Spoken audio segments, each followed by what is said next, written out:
Assalamualaikum warahmatullahi wabarakatuh. Bagaimana kabar kalian hari ini? Semoga kita semua selalu diberi kesehatan baik jasmani dan rohani.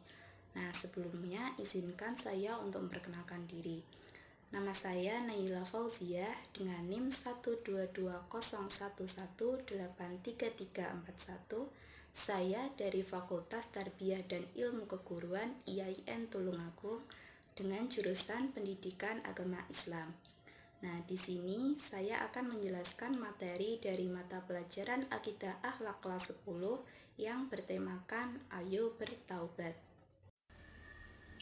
Pada bab ini terdapat 5 poin yang harus kita pelajari, yaitu yang pertama, pengertian taubat, yang kedua, hakikat taubat, yang ketiga, syarat-syarat taubat, yang keempat, kedudukan taubat, dan yang kelima, tentang keutamaan taubat. Materi yang pertama yaitu pengertian taubat. Pengertian taubat menurut bahasa, taubat berasal dari bahasa Arab, yaitu taubah yang bermakna kembali. Saat seseorang dikatakan bertaubat, berarti dia kembali dari dosanya atau menjauhi dosa-dosanya. Sedangkan menurut syar'i, taubat adalah meninggalkan dosa karena takut kepada Allah, menyesali perbuatannya, kemudian bertekad kuat untuk tidak mengulanginya dan memperbaikinya dengan cara melakukan kebaikan saja. Jadi, orang yang dikatakan taubat itu apabila dia telah meninggalkan dosa, kemudian menyesalinya, dan bertekad kuat untuk tidak melakukan kesalahan-kesalahan yang pernah dilakukan di masa lampau, kemudian memperbaiki diri dengan memperbanyak amal ibadah atau amal soleh. Materi yang selanjutnya yaitu tentang hakikat taubat. Hakikat taubat yaitu perasaan hati yang menyesali perbuatan maksiat yang sudah terjadi, lalu mengarahkan hati kepada Allah SWT pada sisa usianya serta menahan diri dari dosa. Melakukan amal kebaikan dan meninggalkan larangan Allah merupakan wujud nyata dari perbuatan taubat. Taubat mencakup penyerahan diri seorang hamba kepada Rabb-nya, kembali kepada Allah dan konsisten menjalankan ketaatan kepada Allah. Sekedar meninggalkan dosa namun tidak melaksanakan amalan yang dicintai oleh Allah, maka itu belum dikatakan bertaubat. Jadi orang yang benar-benar dikatakan bertaubat itu apabila dia sudah menyesali perbuatan dosa yang pernah dilakukan di masa lampau, kemudian dia bertekad kuat untuk meninggalkan dosa yang pernah dilakukan, kemudian menghabiskan sisa umurnya dengan memperbanyak amal ibadah. Dan orang yang hanya meninggalkan perbuatan dosa tapi tidak melakukan amal ibadah, maka orang tersebut belum dikatakan bertaubat. Materi selanjutnya yaitu syarat-syarat taubat. Imam Nawawi rahimahullah berkata, para ulama telah sepakat bahwa bertaubat dari seluruh perbuatan maksiat adalah wajib. Wajib dilakukan dengan segera dan tidak boleh ditunda, apakah itu dosa kecil maupun dosa besar. Namun dalam bertaubat, seseorang harus memenuhi beberapa syarat. Nah, syaratnya apa saja itu? Yang pertama, harus beragama Islam. Karena orang yang bukan beragama Islam tidak akan diampuni dosanya sebelum dia masuk Islam. Kemudian syarat yang kedua, dia menyesali dosa-dosanya yang pernah dilakukan di masa lampau. Kemudian yang ketiga, menyadari kesalahan. Yang keempat, ikhlas melakukan taubat. Dia melakukan taubat itu hanya karena Allah, bukan karena yang lain. Kemudian memperbanyak membaca istighfar. Yang keenam, berjanji tidak akan mengulangi perbuatan dosa yang pernah dilakukan di masa lampau. Kemudian yang ketujuh, memperbanyak amal soleh, baik itu ibadah maupun sedekah atau amal ibadah yang lain. Kemudian, bertaubat sebelum kematian atau kiamat datang. Jadi, taubat itu akan diterima apabila sebelum seseorang itu meninggal atau kiamat datang. Jadi, karena kita tidak tahu kapan kita mati, maka taubat itu harus disegerakan agar diterima oleh Allah. Kemudian, syarat yang terakhir yaitu jika berkaitan dengan orang lain, maka harus memenuhi hak orang tersebut. Jika berbentuk harta, benda, atau sejenisnya, maka ia harus mengembalikannya.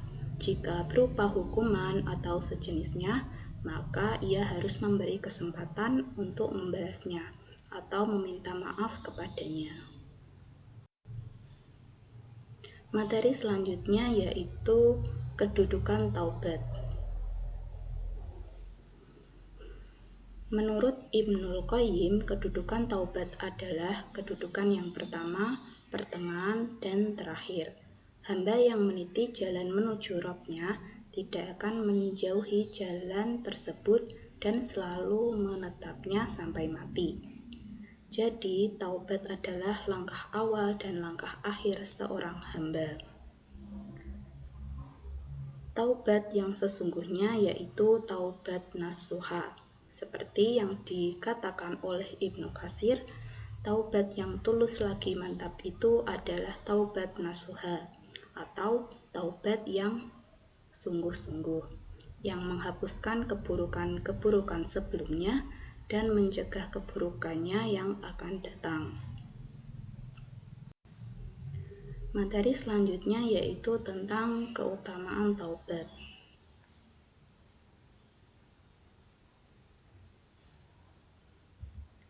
Keutamaan taubat yang pertama yaitu taubat adalah sebab untuk meraih kecintaan Allah. Hal ini sesuai dengan firman Allah yaitu terdapat pada surat Al-Baqarah ayat 222 yang artinya sesungguhnya Allah menyukai orang-orang yang bertaubat dan menyukai orang-orang yang mensucikan diri. Jadi sangat jelas dalam ayat ini bahwa Allah sangat mencintai orang-orang yang berbuat taubat. Kemudian keutamaan yang berikutnya yaitu taubat merupakan sebab keberuntungan. Sebab orang-orang yang bertaubat itu sangat beruntung karena apa? Tidak semua orang itu mendapatkan hidayah untuk segera melakukan taubat. Jadi, apabila ada orang yang bertaubat, dia sangatlah beruntung. Kemudian, taubat menjadi sebab diterimanya amalan-amalan dan ampunan. Kemudian, taubat menjadi sebab masuk surga atau neraka. Nah, di sini apabila orang bertaubat sebelum dia meninggal, maka insya Allah dia akan masuk surga. Dan sebaliknya apabila dia belum bertaubat ketika dia meninggal, maka bisa jadi dia masuk neraka. Nah, selanjutnya taubat menjadi sebab meraih segala macam kebaikan. Karena ketika seseorang telah melakukan taubat, maka otomatis dia akan memperbanyak amal soleh.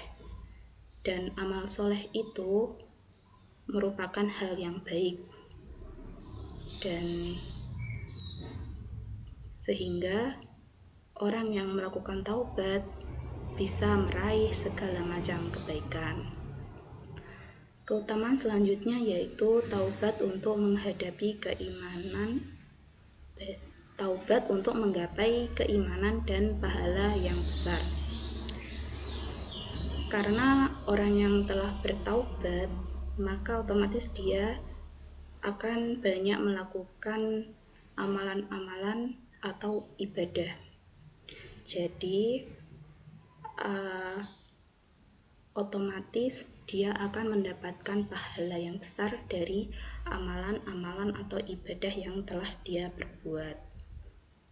Keutamaan selanjutnya yaitu taubat merupakan sebab turunnya berkah. Kemudian menjadi sebab malaikat mendoakan orang-orang yang bertaubat.